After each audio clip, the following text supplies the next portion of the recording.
بسم اللہ الرحمن الرحیم۔ السلام علیکم ورحمۃ اللہ وبرکاتہ۔ دین کی باتیں، کتاب مشکوٰۃ المصابیح میں ہے۔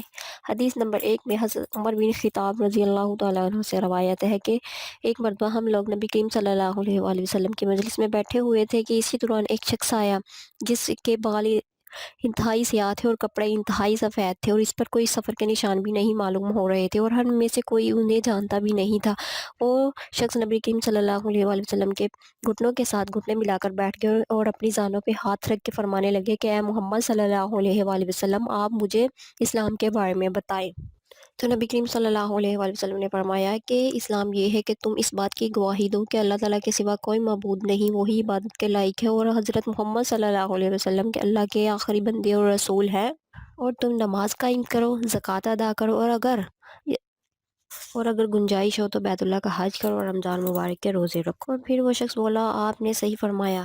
اور حضرت عمر بن خطاب رضی اللہ عنہ کہتے ہیں کہ ہمیں اس شخص پر حیرانگی ہوئی کہ وہ خود ہی سوال کر رہا ہے اور خود ہی اس بات کی جواب کی تصدیق بھی کر رہا ہے۔ پھر وہ شخص بولا کہ آپ مجھے ایمان کے بارے میں بتائیں۔ تو نبی کریم صلی اللہ علیہ وآلہ وسلم نے جواب دیا، ایمان سے مراد یہ ہے کہ تم اللہ تعالیٰ پر، اس کے فرشتوں پر، اس کی کتابوں پر، اس کے رسولوں پر اور آخرت کے دن پر ایمان لاؤ، تم اچھی یا بری تقدیر پر ایمان لاؤ۔ وہ شخص بولا، آپ نے سچ فرمایا۔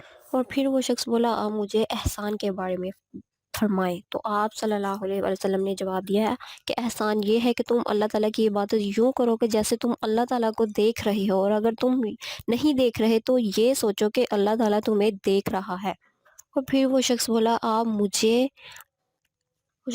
مجھے قیامت کے بارے میں بتائے۔ تو آپ صلی اللہ علیہ وسلم نے جواب دیا کہ اس بارے میں سوال کرنے والے سے زیادہ میں نہیں جانتا۔ تو اس شخص نے فرمایا کہ آپ مجھے اس کی نشانیوں کے بارے میں بتائیں۔ تو نبی کریم صلی اللہ علیہ وآلہ وسلم نے فرمایا، اس کی چند بڑی نشانیاں ہیں۔ نبی کریم صلی اللہ علیہ وسلم نے فرمایا کہ اس کی چند بڑی نشانیاں یہ ہے کہ کنیز اپنے آقا کو جنم دے گی، تم برہنہ پاؤں، برہنہ جسم، غریب لوگوں، بکریوں کے چرواہوں کو دیکھو گے کہ وہ ایک دوسرے کے مقابلے میں بلند عمارات تعمیر کر رہے ہوں گے۔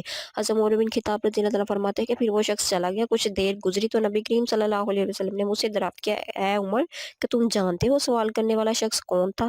میں نے عرض کی، اللہ اور اس کا رسول زیادہ بہتر جانتے ہیں۔ تو آپ صلی اللہ علیہ وآلہ وسلم نے فرمایا، یہ جبریل امین علیہ السلام تھے جو تمہارے پاس اس لیے آئے تھے تاکہ تمہیں تمہارے دین کی تعلیم دے سکے۔